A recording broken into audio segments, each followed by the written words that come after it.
On the News Channel 5 network, this is Inside Politics. Hello, everyone. I'm News Channel 5's political analyst, Pat Nolan. Welcome to Inside Politics. It's been another week of political theater and turmoil in Washington over the southern border wall and over the continuing partial shutdown of the federal government, which is now approaching a record length as it goes into its third week since it began. There's also controversy and confusion over U.S. foreign policy in terms of our troops in Syria, Afghanistan, and our overall position in the Middle East and across the world. We've asked presidential scholar Dr. Thomas Schwartz from Vanderbilt University to join us again today to help sort out all these issues and help us bring some understanding to them all. Professor, we always appreciate you spending some time with us. Thank you for having me here.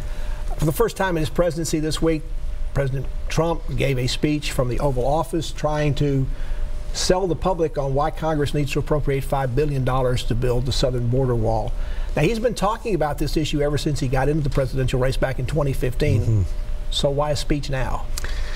That's an interesting question because it was so unusual. He has not used the Oval Office platform, but of course that had also gone out of use with even President Obama had used it much less frequently.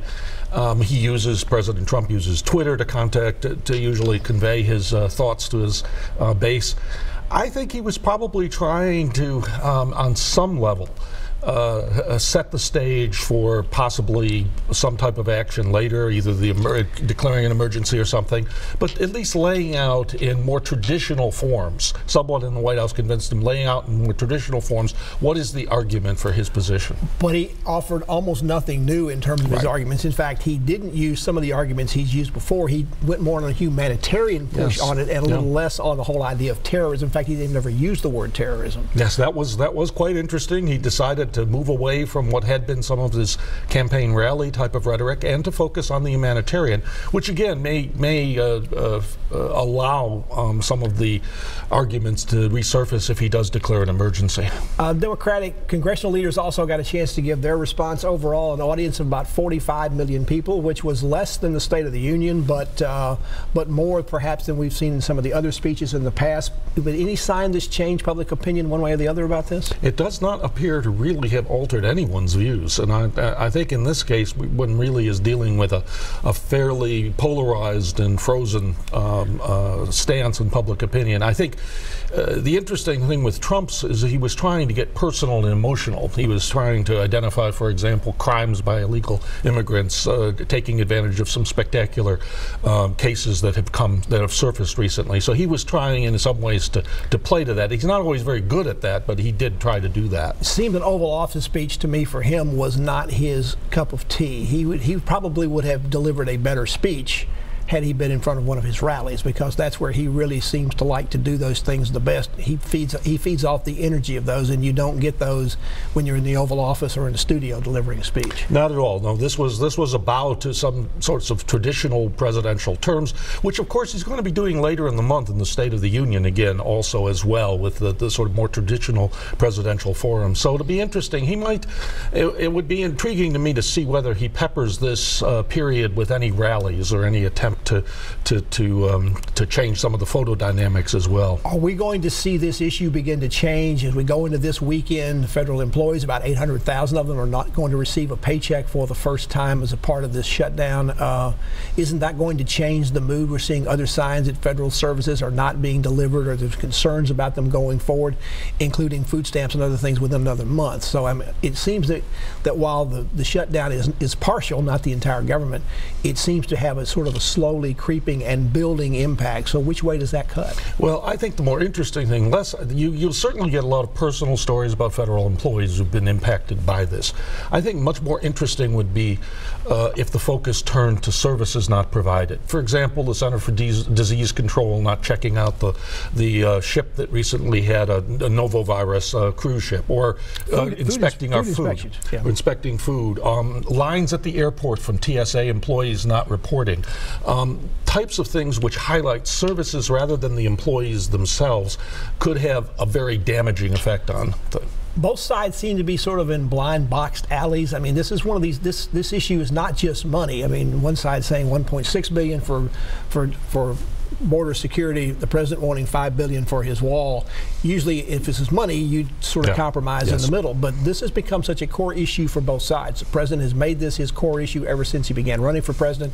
The Democrats have made this their core issue and certainly has their base. In both cases, they're playing to their base to some degree, and that doesn't give them a lot of room to maneuver. Well, you know, one of the more interesting historical parallels that surfaced this week was someone saying that this was President Bush's read my lips, or President Trump's read my lips moment, referring to George H.W. Bush's famous promise not to raise taxes, which he had to go back on in sort of an agreement with the Congress in 1990. President Trump may have seen that because he's determined not to go back and not to be in a position of saying to his base that he had not carried through his promise. You've mentioned a couple of times in your comments about the possibility of a national emergency being declared by the president. He didn't use his speech to do that, but you now believe that is probably his next move? That is certainly this morning, and yesterday he certainly again talked about his legal authority to do so, continually referenced that fact. So it may, of course, be a negotiating tactic, saying, look, if you don't do this, I'm going to go this direction, trying to pressure the Democrats.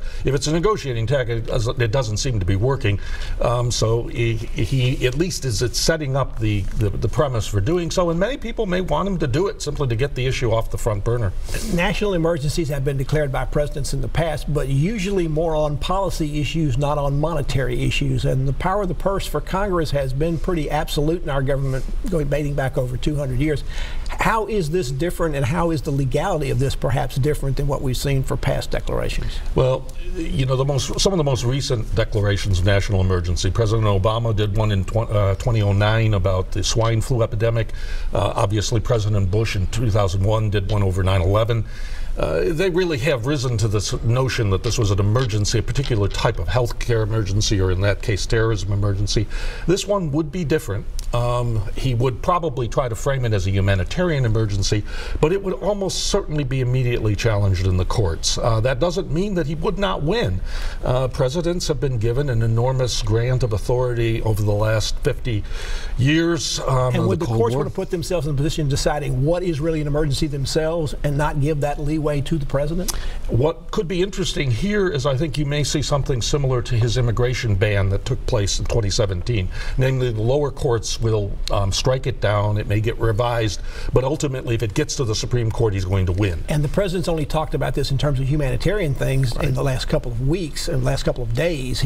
He's been talking about much of our other issues in terms of crime and other kind of issues, not about humanitarian. So again, his comments, like you had in the travel ban, might become part of the court matter that's debated. They would. The only thing is I do think this is one of those things that if the lower courts do strike him down, he's going to keep going until he gets to the Supreme Court. Dr. Thomas Schwartz of Vanderbilt University is our guest. We're talking about the partial shutdown and the federal government is continuing into its third week, and we're also talking about the wall. We'll be talking about other foreign policy issues.